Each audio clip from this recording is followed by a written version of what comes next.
Hey everyone, this is Ruff here. We are going to do a StarCraft 2 replay. It's a game that I'm going to be using for my replays until I figure out how to use more permanent ones. It's going to be Peepmode on Antigua Shipyard. By the way, Peepmode sounds completely wrong, but we're not. I can already see the comments already. Let's just not get into that at the moment. But anyway, well, we're going to be going into this game, and it's going to be Aurasol, which is going to be our green Zerg, and Tiemze, which is going to be our teal Terran. And I hope you guys enjoy it. It was a very great game, and you guys are about to see. But we shortly should get underway here. I'm going to speed it up a little bit, but we should shortly be underway. Like I said, and it's gonna be like that right there. Alright, so here we go, guys.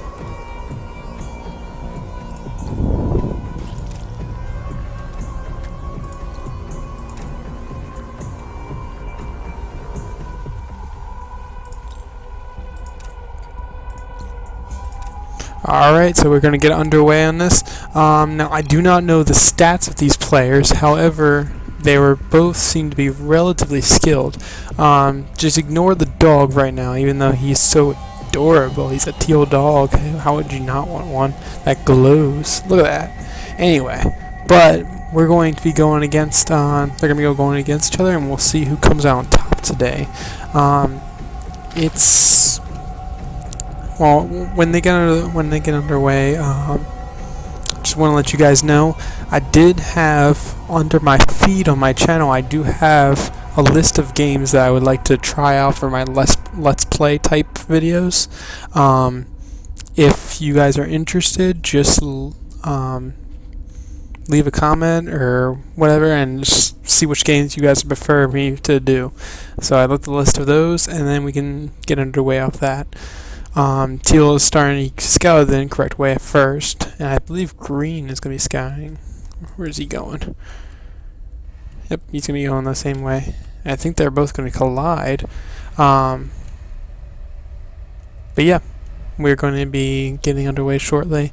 Now, I believe Teal is throwing down his barracks, starting to do his wall in. It's completely standard.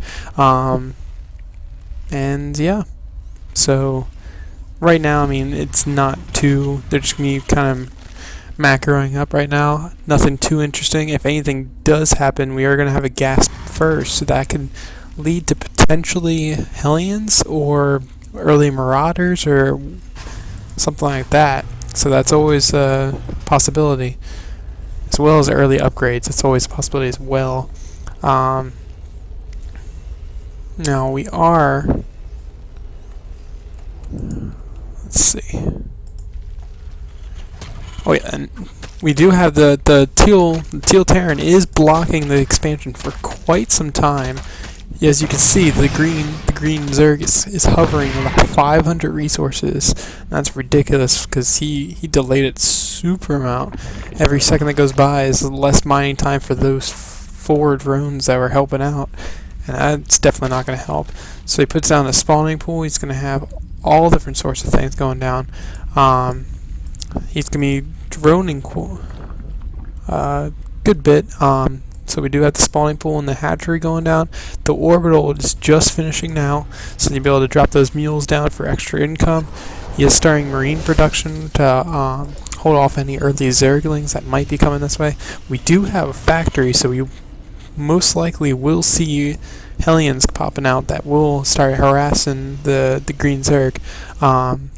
Overlord tends slowly but surely towards the teal base. Scout out, see if any vital information he can come across. We do have a reactor. He's probably going to lift up the factory and move it over. Now he did deny the scouting, so that he does not, I don't believe green knows about the factory.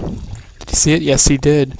So he does know he's probably going to be prepared for this. He's throwing down the spine crawler right at this moment. He does have his other queen on the way. Actually, it's his first queen. He should have put that out a lot earlier. I'm not too sure about that. But he's going to start macroing up even more. And then Teal is controlling the center watchtower to see if any movement up on the Zerg side comes in.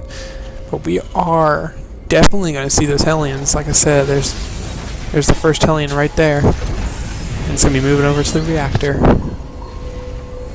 He's going to add on a tech lab. He's getting another command center for his expansion. So he's going to be expanding on the back of this pressure that he's putting on.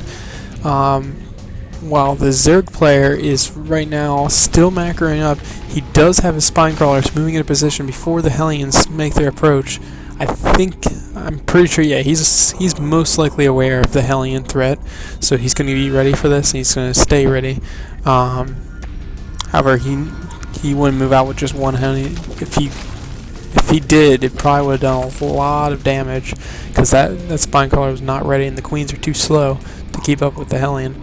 So we will see. There's 2 more Hellions on the approach, so we'll see what he decides to do after that. It seems he's going to be marching in. Now, the spine crawler is going to do a lot of damage if he does not micro properly. And he does get 3 hits. Hellions down to 7 HP. Let's see how many drones he's going to get in here. 2 still. 3, 4, 5, 6, 7, 8, 9. He's got 9 drone kills just off of that.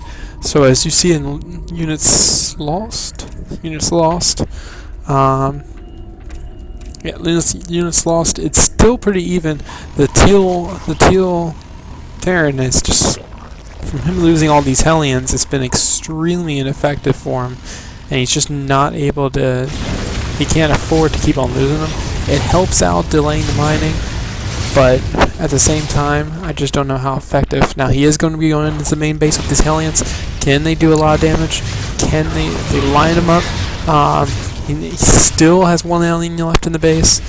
He could do a lot of damage. I just don't think it's going to happen. He's got 1 more kill. So the green Protoss, I can't even talk, guys. The green Zerg has lost 250 more minerals than what the teal Terran has. So we will see. He did expand on the back of this. He's going to an orbital. He's throwing down additional factories. He's going to go for more of a mech play than anything else, it seems, with all these factories. But he is throwing additional barracks as well. We do have additional gas going down for the green Zerg, along with layer tech. So we will see how effective that will be. He did delay the expansion with those 2 Marines that happened to be there. You know, they were happy of being there. And yeah, we got more Hellions coming up. It seems he's got the Roach Warren. He hasn't upgraded anything from the Roach Warren yet, but he's probably, once the thing pops, once the new layer tech pops, he's going to be able to upgrade anything he wants from there. Now he's playing the spine crawler into a forward position to hold off any sort of aggressiveness. We do have double engineering bays, I believe. Or it's just 1. It's just 1 for now, but we do have a defensive bunker going down. So I think the Terran's actually content on staying back at this moment. I don't believe he's probably going to be getting ready for... Yep, he's getting siege tanks. Right now he is a little supply blocked. He needs to put down those supply depots to start production. He is really supply blocked. He's just not ready. He needs to put down some supply depots now. We do have a Spire on the way for the green Zerg, so that means we have potential for Bane. Well, we do have potential for Banelings, but we also have potential for Mutalisks, which is going to be extremely effective at harassment. Double Evo Chamber for additional upgrades. Actually, you get 3 Evo Chambers for 3 upgrades. That's insane. I've never seen anyone do that before, but apparently this guy likes it. He is getting a lot. He's doing very aggressive with the creep spread. It's doing 3 by 3, and it's proven to be a little effective for him. He's almost got his other base connected already before it's even spawned. So by the time this does spawn, it will create enough creep where we'll connect both of them together. Now we do have the Zerglings moving out. They couldn't get through into the main base because of the wall in, so it was a great timing for him to make sure all the supply depots were down. We do have the Zerg just backing out into his main base, making sure that he can hold. And he's getting some banelings. He might go for a bust. I'm not exactly sure. We have a macro hatch and another macro hatch, so 2 of them. Total of 5 in total. You know what I mean. And yeah, and what we got? We got Baneling movement speed, Zerg 2, Zerg attack 2, armor 1. We have tons of production for we have stim pack, siege tech. Blue Flame got weapons 1, got tons of production. I think now he's putting down a second engineering bay, another command center, and an armory. So he's gonna be going for super macro and getting all these upgrades up before anything happens. Now we do have a wave of 10 drones on the way. We also have those hatcheries, like I said, which is gonna be helping a lot getting those drones, and if you need the additional larvae for your army. I do believe one of these banelings doing, they may or may not be going. Yeah, I thought they would be played defensively. Now we do see the Terran player moving out. They are going to be taking the middle for now, it seems. Is he moving out? Oh, he's going to be content staying there. He's sieging up to hold that area. So he's going to be staying there for a little bit to get ready and to move out completely. I think he has 3 more Hellions on the way, and he's starting to get full production of his max. Now I don't know how good the idea this is. The Zerglings are going to get wiped out from these Blue Flame Hellions. Blue Flame Hellions do additional damage through the Zerglings since they're light armor. We do have a lot of them. These lead them right into the siege line. These Zerglings took major hits. I don't think they could have taken much bigger hits than that.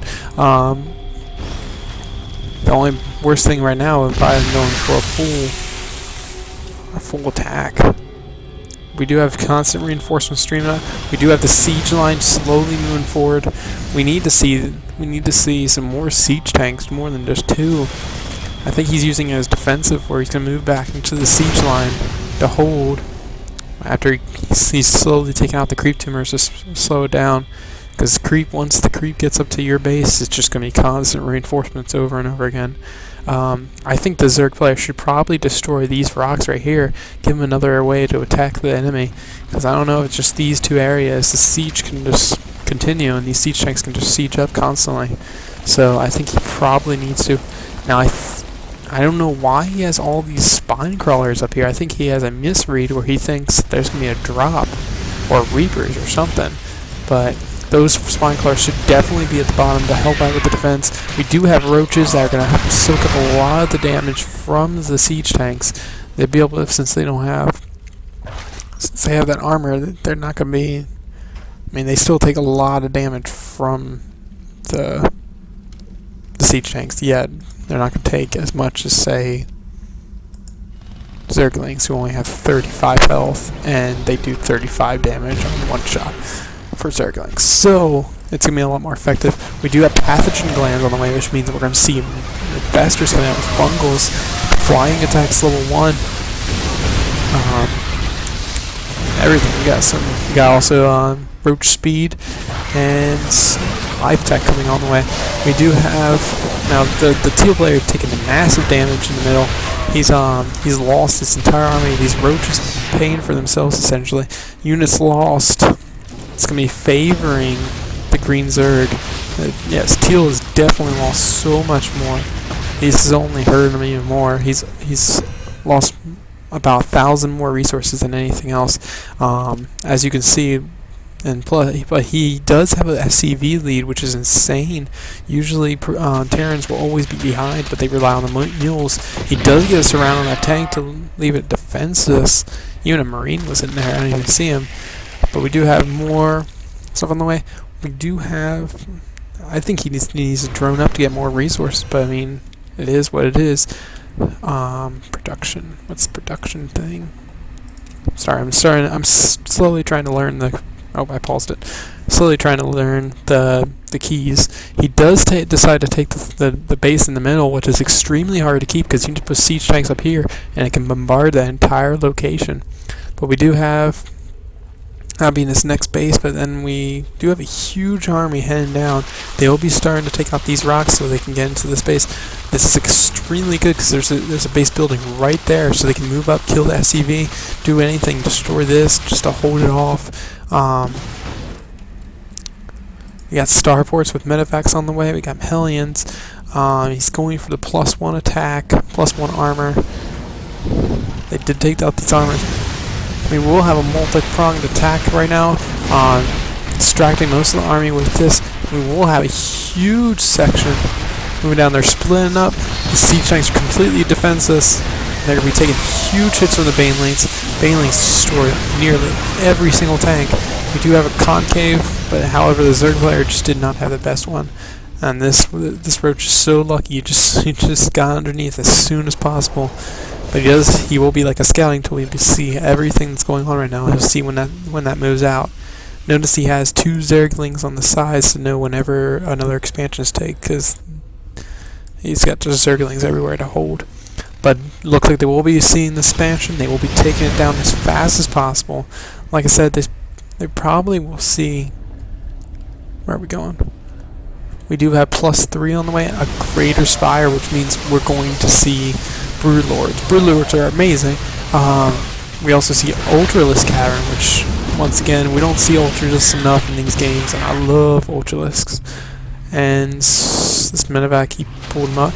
He's going to unload him on the middle ground, which is extremely useful because Zerglings can't run up here to get him, and Zerglings can't get him down here. He can just pop away as much as he wants. He decides to move out. He might drop. Is he going to be dropping anywhere else? Is there anything else going on? We do have tanks and stuff moving out in the middle. More importantly, we have this drop that's probably going to be taking out some Marines. However, it's completely and utterly taken care of. Yeah, that he did not even. I don't think he was paying attention to that. But like I said, we do have these siege tanks up here that, like I said, can take out every single one of your drones. We do have Roach counterattack along with Zerglings coming up. Mutas starting to fly in. We have 5 mutas on the way. So a total of a lot. We have 8 right now. 13 mutas on the field right now. So, like I said, these mutas are going to be so good against these tanks and Hellions, because if they don't have those Marines back to back them up, they have nothing that can defend it. So these mutas are going to be extremely effective right now. Plus, they have the +1 attack, so they can do more damage. So this is going to be extremely effective. We have Banelings morphing in, probably going to go take out. We have another command center on the way. This command center is going to land, and then going to see. Sorry, smoking. And Aurasol is immediately notified. We do have a fly in our main base, which is not good because there was nothing in the main base. There's one guy mining stuff in the main base besides gas. That's not going to be effective for him at all. We do have these tanks in the middle. It's not that many Marines. We need more Marine production for this. He does have tons of command centers. He's 3 total that are just sitting around. He could even lift off this once these geysers are done. But, yeah, he has 3 command centers, so anything on him, he can drop additional mules or whatever the case may be. He is deciding to take the middle base, which is extremely hard to hold, even for Terran with their defensive capabilities. But, like I said, they're going to be using the top location again. He's trying to run in with the Zergling Muta and see if he can do any damage. He needs to focus down the Marines first to take out any capabilities of the anti-air. Now, you do see that he does back out, which is weird because there's only 1 Marine left. He could have cleared out all these units right now with those mutas, because he could have focused down that 1 Marine and then killed everything else really quickly, because he had plenty of mutas to do so. We do have lots of Banelings morphing in, chitinous plating, and Ultralisk coming on into the field. Ultralisk is going to tear through this army, especially since this mech. It's just going to get everything's going to tear through it, and it's just going to be ridiculous.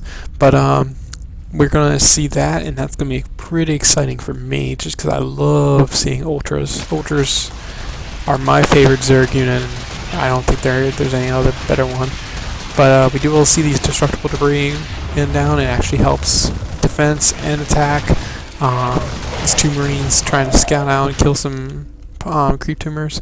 But now with Ultras on the field, I just don't know. I mean, they do 47 damage per attack to the 2 armored units, and they have 5 armor. So they're going to be doing some massive damage. I just don't think he needs to spend some of this energy. I mean, he's maxed out on some energy. He needs to start doing some more stuff, either creep tumors or whatever. We will see the middle base getting taken out completely. It just does become a planetary, I believe it does. We do have another hatchery, another macro hatchery. Oh, hatchery up in the corner, a little hidden expansion, just so he can't take it. We do have this one moving out, but it's going to be immediately spotted by the Zerg player. He's going to be taking out back the creep as much as he can. He's not going to get these 2, unfortunately, but he's going to be doing as much as he can. But since he has so much energy, he can just plant all of them. Look how many creep tumors the guy just planted. Got all those just got planted, along with those. So, I mean, in total, yeah, that's just 12 creep tumors. That's going to be expanding his creep ridiculously. Alright, and then they're going to be retreating back. We do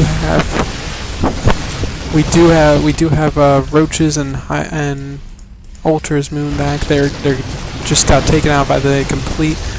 Oh, and tried to attack. I'm sorry about that. We missed some of it. We have a Wraith party over here, as you can see. He obviously was 25 kills on that. I'll jump back to that later, but it was just a huge attack, and they wasn't able to break the planetary because there's so many SCVs repairing at the same time. We do have a massive force. This force is going to be huge with Banelings, Ultras, with 20 more things on the way, and level 3 armor. This is going to be ridiculous. These creep tumors are out of control. Out of control. Now they do have the big battle in the middle. Now he does have Thors and everything in here. I just don't know if he can handle any of this. Now we do see he does march up through the siege line. He probably could have pushed more. I'm not sure now. He probably couldn't. There's just too much siege, but he's building back up. He's going to be pushing back the creep once again. I don't know if it's worth doing the scan. He probably could have used mules. But he does have a fair amount oversaturation over here of units. He's been trying to land stuff. It's just not working for him. You have this huge battle right now. He's gotten taken all out. One Thor made it out alive, which is about to die anyway. We do have these siege tanks. They were not ready for it. And we have that one Thor that's going to try to micro back home to base. He's going to be pushing out to probably take this base. I mean, that's probably the wise choice right now. He's trying. Units lost is favoring the Terran now. Yeah, but you have to understand that Green has been using a lot of Banelings. Banelings are going to count as units lost even when they do take out their own cells. So, while it's kind of deceiving us a little bit, but Terran is going to be ahead by a fair amount. Back to production. We have 62 Lings on the way, so they're going to be running down here, streaming out nowhere. Keep an eye on the minimap. When they spawn, there's going to be, you just see lines of green moving everywhere. We do have these mass roaches that can take care of anything. That one SCV thinks he can handle the world. We do have expansion's probably going to get mined out soon. He doesn't have that many spots left to expand to. He needs to find an expansion so he can continue with that money, because the green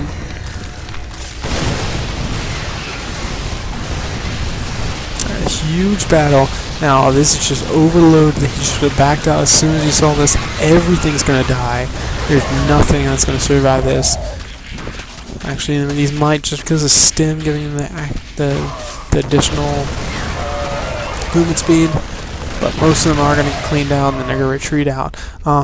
We do have these roaches, and we do have 2 more hatcheries on the way. So one right there, and one right there, and they're going to be expanding and staying ready to take care of business. I like all the drones in mid-progress on the way back to the hatchery. All were burrowed.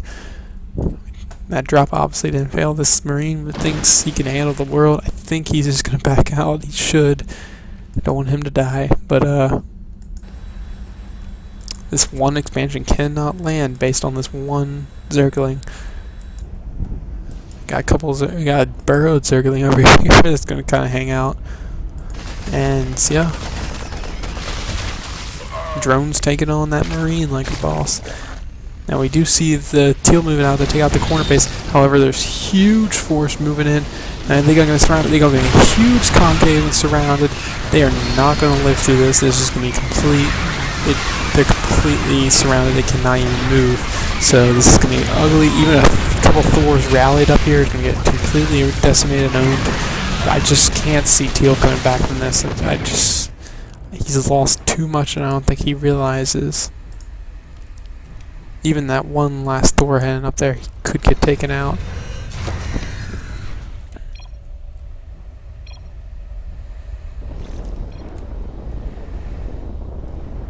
Alright, that's gonna be it, guys. Teal did surrender. Like I said, since I originally did the video, I actually messed up the video the first time. When I was trying to record it, my voice setting was push to talk when I should have set it to just automatic, and I did like an entire cast that I didn't know that my voice wasn't recording. So next time you will be able to see both players' things. You'll be able to see a little scoreboard up here. You'll be able to see all different stuff. And I'm sorry about that, but I hope you guys enjoyed it. It was a crazy game. I think, let's go back to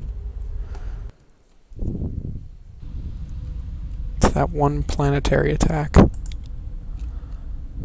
think it was, if I can find it.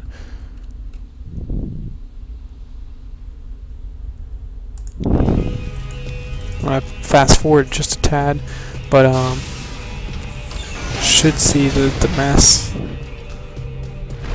And they're attacking.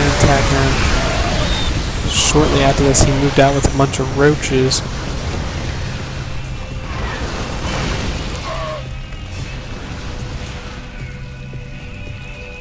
Here's the attack. Wait, is it?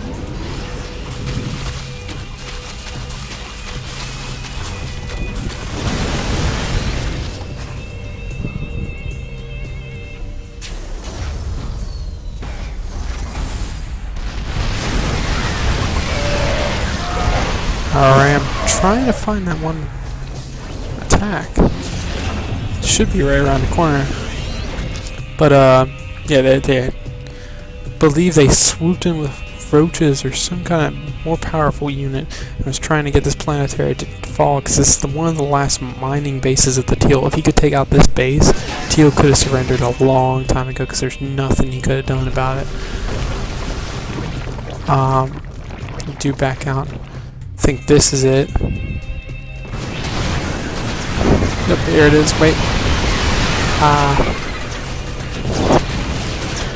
Massive rave party, I like to call, where they're all going to gather around, start having their glow from their boosters, and repair the crap out of the planetary. It did fall completely.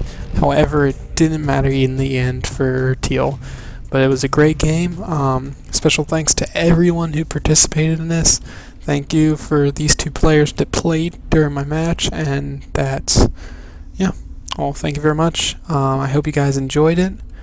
As always, have a great day, and I will see you guys next time.